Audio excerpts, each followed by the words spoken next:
तारीख थी 4 जून 2014, Westfield, new Jersey, America. रात के 10 बजे हुए थे। बाहर बहुत तेज बारिश हो रही थी। एक घर जिसका नाम 657 बुलेवार्ड था, वहां पर एक आदमी डेरेक ब्रॉडर्स पेंट कर रहा था। घर में उस समय डेरेक के अलावा कोई और नहीं था। पूरे घर की लाइट्स बंद थी, सिर्फ उस हॉल को छोड़कर जहां पर डेरेक पेंट कर रहा था। लेकिन तभी डेरेक के फोन पर कोई कॉल करता है। डेरेक फोन को उठाता है। ये उसकी वाइफ मारिया थी। वो उसे जल्दी घर आने को कहती है क्योंकि रात बहुत ज्यादा हो गई थी। कुछ टाइम पेंट करने के बाद डेरेक घर के बाहर आता है, लेकिन घर जाने से पहले उसकी नजर वहां पर मेल बॉक्स पर पड़ती है जो कि खुला हुआ था। अब डेरेक को लगता है कि बारिश की वजह से जो लेटर पड़े हैं मेल बॉक्स में वो कहीं खराब ना हो जाए, इसीलिए वो अंदर जो भी लेटर्स थे उसे बाहर निकालता है। उन सभी मेल में एक लेटर था जिसके ऊपर डेरेक का ध्यान पड़ता है, जिसके ऊपर लिखा था टू द न्यू ओनर।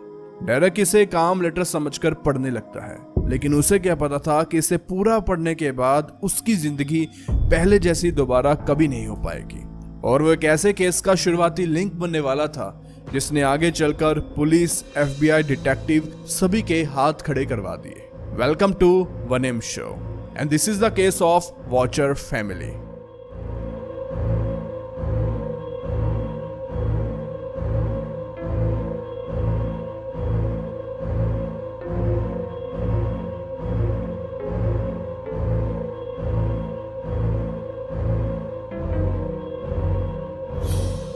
लेकिन आगे बढ़ने से पहले एक बहुत इंपॉर्टेंट चीज आपको बताते हैं। कुछ लोग कहते हैं कि आप चैनल पर अनसॉल्व केस मत लेकर आओ क्योंकि उसमें एंड में कुछ नहीं होता। कुछ लोग कहते हैं कि आप लेकर आओ। अब अगर कोई भी अनसॉल्व केस आएगा तो आपको थंबनेल के ऊपर यहाँ पर लिखा हुआ मिल जाएगा, तो आपको पहले से ही पता होगा इस केस में आगे क्या होने वाला है। तो बढ़ते हैं कहानी में आगे। न्यूयॉर्क में एक फैमिली रहती थी, नाम था ब्रॉडर्स फैमिली। इस फैमिली में टोटल 5 लोग थे, एक कपल और उनके 3 बच्चे। हस्बैंड का नाम था डेरेक ब्रॉडर्स, और ये डेरेक वही है जिसके बारे में हम वीडियो की शुरुआत में बात कर रहे थे, और उसकी वाइफ का नाम था मारिया ब्रॉडर्स। डेरेक एक इंश्योरेंस कंपनी में वाइस प्रेसिडेंट की पोस्ट पर था और बहुत अच्छा पैसा कमाता था। मारिया हाउस मेकर थी और घर में अपने बच्चों को संभालती थी। ये फैमिली एक 3 BHK घर में रहते थे जो कि न्यूयॉर्क में ही था, लेकिन अब बच्चे बड़े हो रहे थे तो इन्होंने सोचा एक न्यू घर लेते हैं, और इन्होंने एरिया चूज किया न्यूयॉर्क से 30 मिनट की दूरी न्यू जर्सी में वेस्टफील्ड इलाका। डेरेक की वाइफ का बचपन भी वेस्टफील्ड में ही निकला था।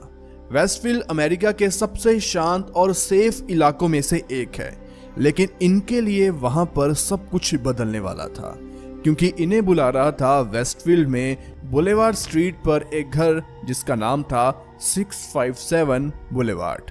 जून 2014 में वुड्स फैमिली जो कि 657 बुलेवार्ड घर में रहती थी, ये इस घर का एड्रेस है। उन्होंने इस घर को बेचना चाहा और ब्रॉडर्स फैमिली इस घर को $1.3 मिलियन देकर खरीद लेती है।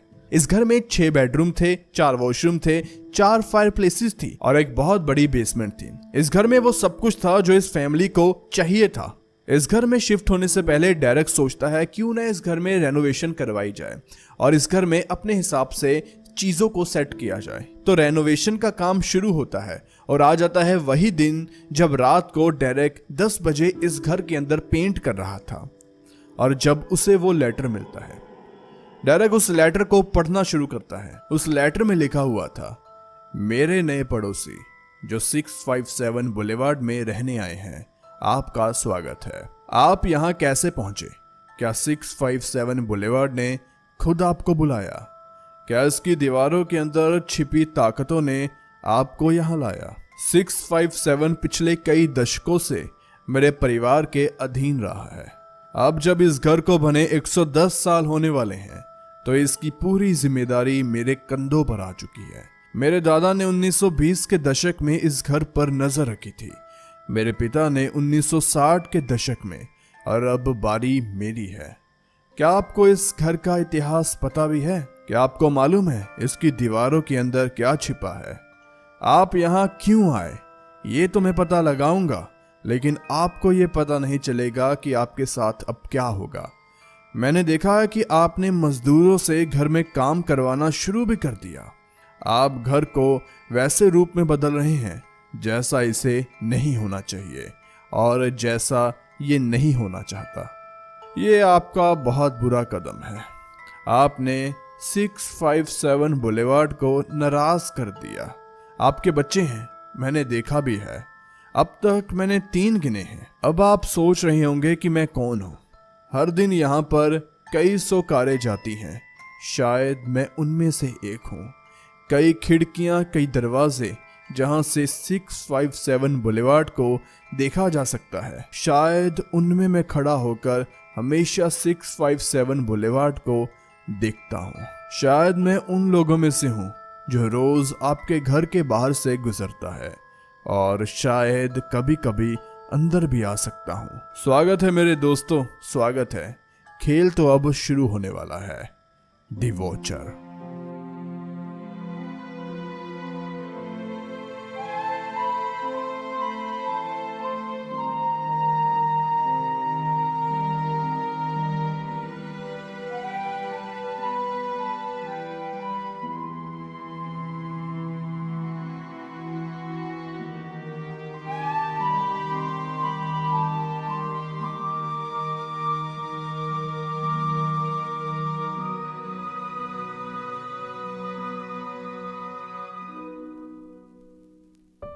अब ये पढ़ते ही डेरेक घर की सभी लाइट्स को बंद कर देता है और फटाफट आकर अपनी कार में बैठ जाता है। पुलिस को फोन करता है और उन्हें जल्दी आने को कहता है।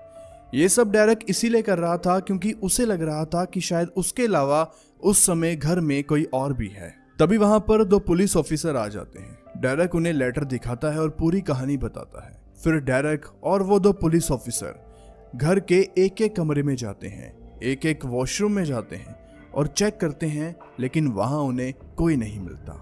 लेकिन इसके बाद वो जाते हैं बैकयार्ड में, जहां पर पुलिस को हैमर और स्क्रू ड्राइवर मिलते हैं।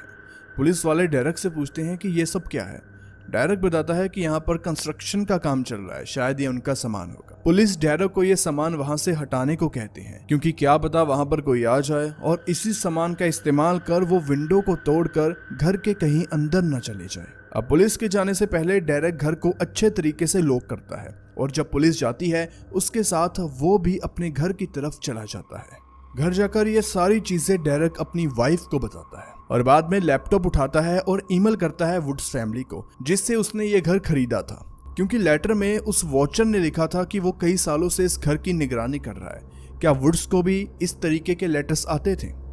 इसके बाद डेरेक जानना चाहता था कि इस घर में आज तक कौन कौन रहा है। तो उसे पता चलता है कि 1913 में विलियम एच डेविस ने यह घर $1 में खरीदा।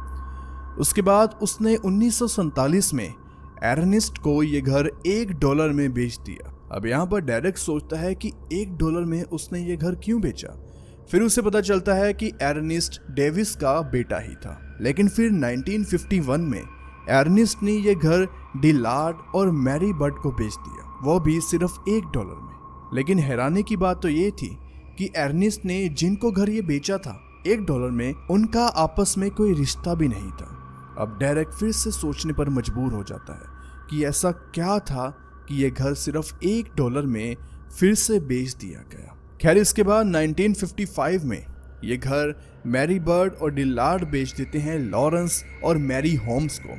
लेकिन यहाँ पर $1 में नहीं बल्कि $23,000 में ये घर बेचा जाता है। उसके बाद 1963 में ये घर बेक्स फैमिली को, और उसके बाद 1990 में जॉन और एंड्रिया वुड्स इस घर को खरीदते हैं $3,70,000 में। और फिर 2014 में ये घर खरीदते हैं ब्रॉडर्स फैमिली, यानी कि डेरेक उस समय ये घर को खरीदता है $1.3 मिलियन में। ये सारे लोग इस घर में रहे थे, जिनमें 3 बार तो ये घर सिर्फ $1 में बेचा गया। अगले दिन आम दिनों की तरह डेरेक उठता है, तैयार होता है और अपने ऑफिस चला जाता है। ऑफिस जाकर जब वो मेल को चेक करता है, वहां पर जॉन वुड्स की तरफ से, जिससे डेरेक ने यह घर खरीदा था, एक मेल आई हुई थी जिसमें वो डेरेक को मिलने के लिए बुला रहे थे। डेरेक उस समय अपने काम को छोड़कर सीधा वुड्स के घर चला जाता है, जो कि वहीं पास में था, और वहां पर जाकर वो सब कुछ बताता है कि कल उसे लेटर मिला और पुलिस ने क्या क्या कहा, और वुड्स से इस बारे में पूछता है। लेकिन यहाँ पर एंड्रिया वुड्स उसे कहती है कि मैं तुम्हें कुछ बताना चाहती हूँ। डेरेक के घर खरीदने से 6 दिन पहले, यानी कि 26 मई 2014 को एंड्रिया घर में अकेली थी, शाम का समय था और वो घर में पैकिंग कर रही थी क्योंकि उसे पता था कि कुछ ही दिन में डील होने वाली है और वो इस घर को छोड़कर यहाँ से चले जाएंगे। लेकिन जब वो अपने घर के बाहर जाती है और मेल को चेक करती है, जो कि वो रोज ही करती थी, उसे वहां पर एक मेल मिलती है। ये एक अजीब तरीके का लेटर था। एंड्रिया को ये तो याद नहीं कि उस लेटर में एग्जैक्ट क्या लिखा था, लेकिन उस लेटर में लिखने वाले का मतलब ये था कि आप इस घर को छोड़कर मत जाओ, ये किसी के लिए अच्छा नहीं होगा। एंड्रिया को लगा कि शायद वैसे ही किसी ने भेज दिया नेबरहुड में से, तो वो इस पर ज्यादा ध्यान नहीं देती और उसे डस्टबिन में फाड़ कर फेंक देती है। लेकिन जब कल डेरेक उन्हें ईमेल कर सारी चीजें बताता है, तब ये चीज उसके दिमाग में क्लिक करती है और उसे रियलाइज होता है कि ये कोई सीरियस बात थी। इसके बाद वुड्स और डेरेक जाते हैं पुलिस स्टेशन में। यहाँ पर जाकर वो बताने वाले थे कि किस तरीके से एंड्रिया को भी पहले लेटर मिल चुका है। अब यहाँ पर ये सारी बातें सुनने के बाद पुलिस भी अपनी इन्वेस्टिगेशन शुरू करने वाली थी। पुलिस ऑफिसर साफ साफ वुड्स और डेरेक को कहता है कि ये बात सिर्फ हमारे बीच रहनी चाहिए, आप किसी को इन लेटर्स के बारे में मत बताना क्योंकि इन्वेस्टिगेशन में फिर प्रॉब्लम होगी। डेरेक भी घर जाकर अपनी फैमिली को बता देता है कि ये बात हम किसी को नहीं बताने वाले। अब कुछ दिन बाद डेरेक शाम को कंस्ट्रक्शन का काम देखने के लिए आया होता है। तभी उसका एक पड़ोसी जॉन स्मिथ उसके पास आता है। वो डेरेक से बात करता है और कहता है कि हमने बारबेक्यू नाइट ऑर्गेनाइज की है, जहां पर एक तरीके की ये पार्टी होगी उन 2 नेबर्स के लिए जो नए यहाँ पर आए हैं। एक डेरेक यानी कि ब्रॉडर्स फैमिली ने यहाँ पर घर खरीदा था और इसी स्ट्रीट में एक और नए नेबर्स यहाँ पर आए थे और इनके वेलकम के लिए उसने ये पार्टी को ऑर्गेनाइज किया था। डेरेक भी कहता है कि हाँ, हम जरूर आएंगे और थोड़ी बहुत ऐसे ही उससे बातचीत करता है। अगले दिन ब्रॉडर्स पूरी फैमिली, डेरेक, उसकी वाइफ और उसके बच्चे चले जाते हैं जॉन स्मिथ के घर पार्टी के लिए। डेरेक के घर से एक घर छोड़कर जॉन का घर था, यानी कि इन दोनों घरों में एक घर और था। यहाँ पर पार्टी में कुछ और लोग भी आए हुए थे, लेकिन तभी डेरेक की नजर साथ वाले घर पर पड़ती है, जहाँ पर एक आदमी अपने बैकयार्ड में अंधेरे में वॉक कर रहा था। डेरेक को यह आदमी थोड़ा सा अजीब लगता है। डेरेक जॉन से इस आदमी के बारे में पूछता है। जॉन बताता है कि यह लैंगफोर्ड फैमिली है और यह बहुत अजीब फैमिली है। ये 1960 से इसी घर में रहते हैं और इस फैमिली में पैगी लैंगफोर्ड जो कि 90 साल की है, उसके 3 बच्चे हैं, यानी कि टोटल 4 लोग इस फैमिली में रहते हैं।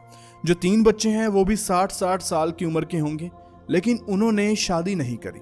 और ये जो आदमी घूम रहा है इसका नाम है माइकल लैंगफोर्ड और ये कोई काम नहीं करता। माइकल लैंगफोर्ड की और भी कई अजीब चीजें हैं, जैसे कि ये अंधेरे में अकेले कई घंटे ऐसे ही चलता रहता है और कई बार ये लोगों के बैकयार्ड में जाता है और वहां पर विंडो से उनके घर के अंदर झांकना शुरू कर देता है। जॉन ये भी कहता है कि वैसे ये आदमी दिल का बहुत अच्छा है, लेकिन थोड़ी सी हरकतें इसकी अजीब है। यहाँ पर डेरेक को लगता है कि मेरा केस तो सॉल्व हो चुका है। लेटर भेजने वाला दी वॉचर कोई और नहीं बल्कि ये माइकल लैंगफोर्ड ही है। डेरेक पुलिस स्टेशन जाता है और लैंगफोर्ड के बारे में सारी चीजें पुलिस को बताता है। यहाँ पर 2 पुलिस ऑफिसर जाते हैं लैंगफोर्ड के घर में और उसका दरवाजा खटखटाते हैं। उसकी माँ पैगी बाहर आती है और वो माइकल को उठाते हैं, अपने साथ पूछताछ के लिए ले जाते हैं। वहां पर जाकर वो माइकल लैंगफोर्ड से पूछते हैं, तुम्हें नए नेबर्स कैसे लगते हैं? वो थोड़ा सा माइकल से कुछ जानना चाह रहे थे। माइकल कहता है कि कोई भी यहाँ पर घर खरीदे उससे क्या ही मतलब, लोगों का पैसा है, जो मर्जी वो करें। बाद में पुलिस वाले वो लेटर उसे दिखा देते हैं और कहते हैं कि क्या ये तुमने लिखा है? माइकल कहता है कि मुझे इस बारे में कुछ नहीं पता। हालांकि थोड़ा शक तो पुलिस को भी हो रहा था, लेकिन उनके पास कोई सबूत ही नहीं था, तो वो माइकल को छोड़ देते हैं। माइकल लैंगफोर्ड अपने घर आ जाता है। अब जब भी नए घर में डेरेक या उसकी वाइफ जाती, वो आसपास के घरों पर नजर रखती, खासकर लैंगफोर्ड के घर पर, कि वो क्या कर रहे हैं, कहीं वो हमें देख तो नहीं रहे, क्योंकि उन्हें सबसे ज्यादा शक उनके ऊपर ही था। मारिया अपने बच्चों को भी समझा देती है कि किसी के घर के अंदर नहीं जाना, सिर्फ अपने घर के अंदर ही रहना है। अगर उसे अपने बच्चे घर में कहीं नहीं दिखते तो वो जोर जोर से चिल्लाती और उन्हें आवाज लगाती। अब इसके हफ्ते बाद घर में कंस्ट्रक्शन का काम तो चल ही रहा था। घर में नया पेंट आया था। मारिया पेंट को चेक करने के लिए आई थी और रोज की तरह वो मेल बॉक्स को भी चेक करती है, लेकिन आज उस मेल बॉक्स में एक नया लेटर आया था उसी वॉचर की तरफ से। मारिया उस लेटर को पढ़ना शुरू करती है। उस लेटर में लिखा था, 657 बुलेवार्ड अब मेरे खिलाफ हो चुका है। ये पहले मेरा दोस्त हुआ करता था, लेकिन अब दुश्मन बन चुका है। तुमने इस पर कोई तो काला जादू किया है। तुमने इसे बदलना शुरू कर दिया है। लेकिन तुम इस घर की असलियत को नहीं पहचानते। ये अपने पुराने समय को याद कर रोज रोता है। यहाँ पर लेटर में वो वॉचर मिस्टर एंड मिसेस ब्रॉडर्स भी लिखता है, यानी कि अब उसे इनके नाम पता चल चुके हैं। ब्रॉडर्स का एक बच्चा घर के अंदर पेंटिंग कर रहा था। ये बात भी वो वॉचर लेटर में मेंशन करता है कि घर का आर्टिस्ट तो शायद यही होगा। यहाँ पर वो बच्चों के नाम और उनकी एज भी बताता है और वो लिखता है कि यह घर नया खून मांग रहा है और शायद इस दीवारों में जो छिपा है वो समय आने पर तुम जान लोगे। लेकिन तुम्हारा धन्यवाद कि तुम अपने बच्चे इस घर में लेकर आ रहे हो। लेकिन मुझे एक चीज बताओ, क्या बच्चे बेसमेंट में खेलेंगे? अगर वो बेसमेंट में जाएंगे तो फिर तो शायद वो नीचे डरेंगे भी। अगर मैं उनकी जगह होता तो मैं बहुत डरता, क्योंकि ये बेसमेंट का हिस्सा बाकी घर से बहुत दूर है। अगर कोई बेसमेंट में चिल्लाए भी तो ऊपर किसी को कुछ नहीं सुनेगा। अब ये देखकर मारिया डर जाती है और फोन कर डेरेक को सब कुछ बताती है। उन्होंने डिसाइड किया कि वो बच्चों को आगे से इस घर में नहीं लेकर आएंगे और इस घर में वो शिफ्ट होंगे भी या नहीं, इसके बारे में भी वो सोचेंगे। अब सेकंड लेटर भी पुलिस को दिया जाता है। पुलिस के पास कोई क्लू नहीं, लेकिन वो इस लेटर से डीएनए निकालने की कोशिश करते हैं कि कहीं कुछ मिल जाए और इन्वेस्टिगेशन आगे बढ़े। अब अगले दिन सुबह के करीब 7 बजे हुए थे। डेरेक अपने घर में सो रहा था, लेकिन तभी उसे कोई कॉल करता है। ये कॉल कंस्ट्रक्टर ने किया था, जो कि उनके घर में ही काम करवा रहा था। वो डेरेक को फोन कर बताता है कि कल शाम को हमने कंस्ट्रक्शन का एक साइन बोर्ड घर के बाहर लगाया था। आज वो साइन बोर्ड वहां पर मौजूद तो है, लेकिन किसी ने उसे उल्टा गाड़ दिया है। इसके कुछ दिन पहले ही कंस्ट्रक्शन वालों ने एक बहुत अजीब चीज डेरेक को बताई थी। वो क्या थी अभी आपको आगे पता चल जाएगा। खैर, कुछ ही दिनों में तीसरा लेटर भी आ जाता है। इसमें लिखा था कि आप कहां चले गए। 657 बुलेवार्ड आपको याद कर रहा है। मुझे नया खून चाहिए, ये वो मुझे कहता है। अब उसके सब्र का बांध टूट चुका है। अब शायद एक कार एक्सीडेंट होगा, शायद घर में आग भी लग सकती है, शायद एक ऐसी बीमारी जिसका इलाज ही ना हो, और वो दिन ब दिन बीमारी बढ़ती जाए, दिन ब दिन बीमारी बढ़ती जाए। आप सोच रहे होंगे कि मैं कौन हूं। गाड़ियों को देखिए जो इतनी सारी बुलेवार्ड के आगे से निकलती है, उनमें से एक मैं हूं। शायद आपने मेरे से बात भी की हो। अब ये घर बहुत बेचैन है क्योंकि खाली है। आप जल्द से जल्द यहाँ पर आए और असली खेल को हम शुरू कर देंगे। जिस पल आप अपना सामान घर के अंदर लाएंगे, मुझे और बुलेवार्ड को पता चल जाएगा। दी वॉचर। अब यहाँ पर डीएनए रिपोर्ट भी आ जाती है। पुलिस को पता चलता है कि यहाँ पर किसी का सलाइवा उन्हें लेटर में से मिलता है और ये किसी औरत का है, लेकिन शक तो माइकल लैंगफोर्ड पर था, तो सीधा शक उसकी बहन एबी लैंगफोर्ड या सैंडी लैंगफोर्ड पर जाता है। शायद उन्होंने माइकल की मदद से ये सब कुछ किया हो। लेकिन यहाँ पर डीएनए टेस्ट किया जाता है। लैंगफोर्ड यानी कि सैंडी, एबी और माइकल लैंगफोर्ड तीनों का किसी तरीके से डीएनए लेकर चेक किया जाता है। डेरेक को लगा कि केस सॉल्व हो चुका है, लेकिन वो गलत था। डीएनए यहाँ पर मैच करता ही नहीं है। अब ये सब कुछ कर कौन रहा था, किसी को कुछ नहीं पता था। डेरेक अपने पूरे घर में एडवांस सेफ्टी सिस्टम लगाता है और वेबकैम घर का एक एक हिस्सा कवर कर रहे थे। अब आप सोच रहे होंगे कि कोई आदमी आता है और मेल बॉक्स में लेटर डालता है। ऐसा नहीं था, ये पोस्टमैन ही डालता था। कोई पोस्ट सर्विस का इस्तेमाल कर ही लेटर को भेजता था। इस वजह से उसे पकड़ना ज्यादा मुश्किल था। अब डेरेक ने प्राइवेट डिटेक्टिव्स को भी हायर कर लिया था, जो कि पूरी रात उस घर में सोते हैं, आसपास के लोगों का बैकग्राउंड चेक करते हैं कि कहीं कुछ उन्हें मिल जाए। अब आखिरी काम जो डेरेक कर सकता था वो था इस घर को बेच देना।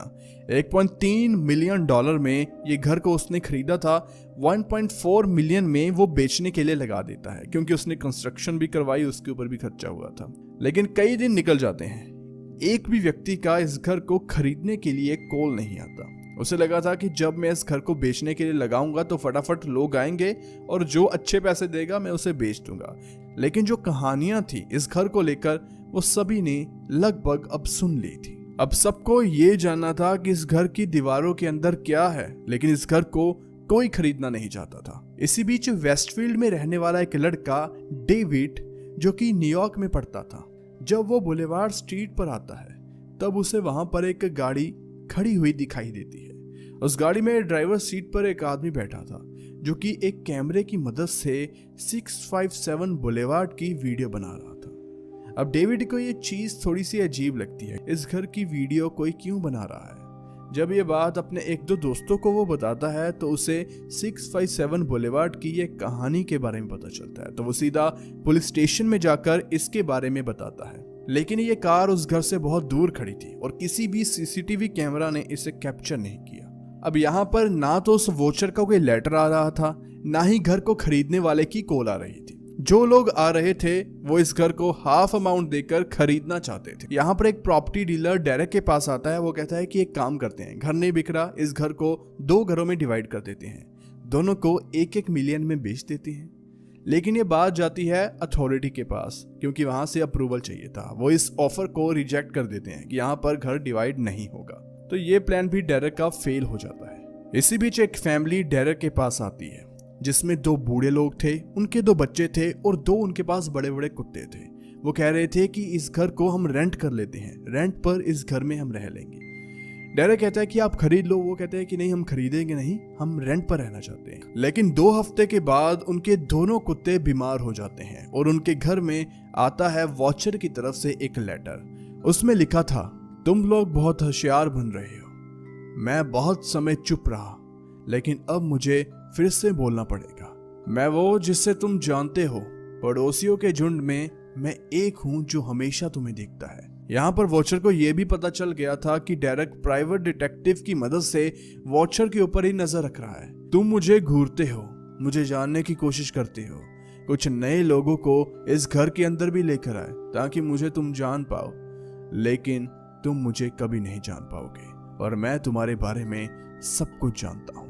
अब यहाँ पर फैमिली इस घर को छोड़ना तो नहीं चाहती थी जो रेंट पर रहती थी, लेकिन उनके मन में डर था कि अब कुछ गलत हो सकता है। इवेंचुअली वो इस घर को छोड़ देते हैं और डेरेक के पास कोई ऑप्शन नहीं बचती।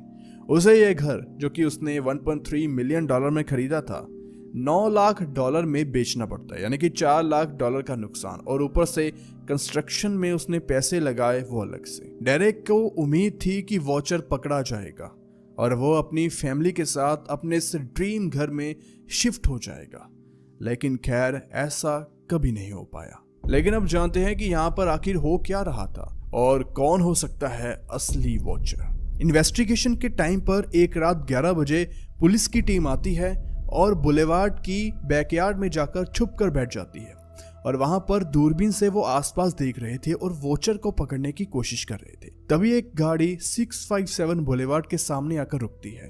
वो काफी देर तक यहाँ पर रुकी रहती है। पुलिस ये सब कुछ नोटिस कर रही थी, लेकिन जैसे ही काफी टाइम रुकने के बाद वो गाड़ी यहाँ से जाती है तो पुलिस की टीम उसका पीछा करती है, लेकिन वो गाड़ी 5-7 घर छोड़कर रुक जाती है। पुलिस उतरती है, उस गाड़ी को रोकती है। अंदर से एक लड़की जो कि यूनिवर्सिटी में पढ़ रही थी बाहर आती है।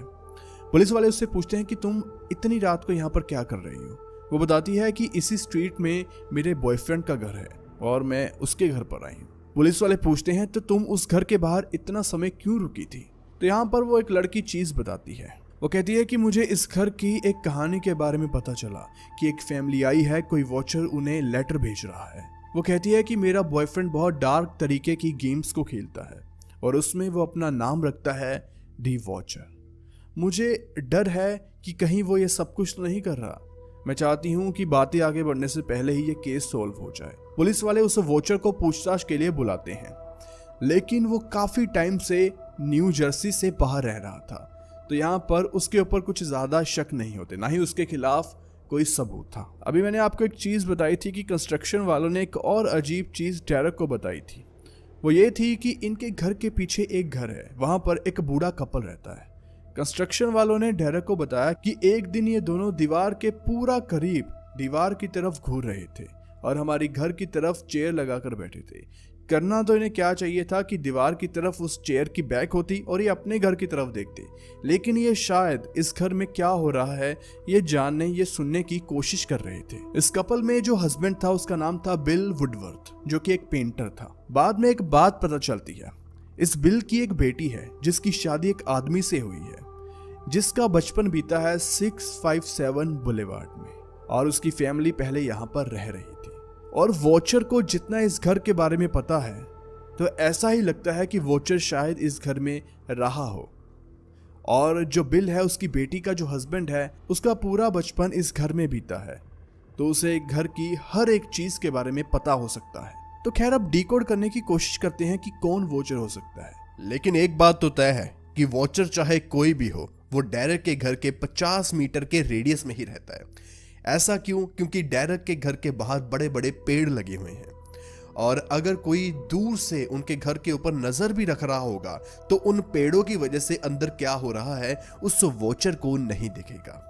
और दूसरा ये कि उस वॉचर ने उस कपल का नाम, यानी कि डेरेक और उसकी वाइफ मारिया का नाम और उनके बच्चों का नाम किसी भी तरीके से कहीं ना कहीं से सुना था।